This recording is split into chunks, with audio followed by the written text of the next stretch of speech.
మన ఇంట్లో బంగారం కొనుక్కోవద్దంటే మనం ఏమన్నా బంగారం కొనుక్కున్న మోడీకి ఏమైనా డబ్బులు పంపిస్తారా? లేదు ఆయిల్ తక్కువ వాడాలంటే మనం ఆయిల్ తక్కువ వాడి దశంభాగం తీసుకెళ్లి మోడీకి ఇస్తామా?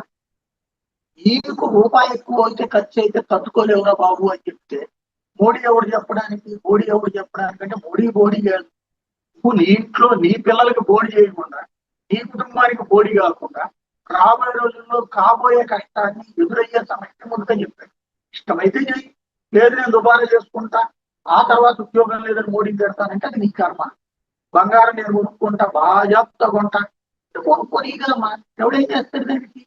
మోడీకి ఏదో ఇచ్చినట్టు మోడీని ద్వేషిస్తాం, మోడీని దూషిస్తాం. అమెరికా వాడు అక్కడ అదే చెబుతున్నాడు. ప్రపంచంలో అన్ని దేశాలు సంక్షోభాన్ని పెంచింది. యుద్ధం కారణంగా ఎదురవుతున్న సంక్షోభాన్ని అర్థం చేసుకోవాలి తప్పించి అపార్థం చేసుకోకూడదు, అనర్థదాయకంగా మాట్లాడదు.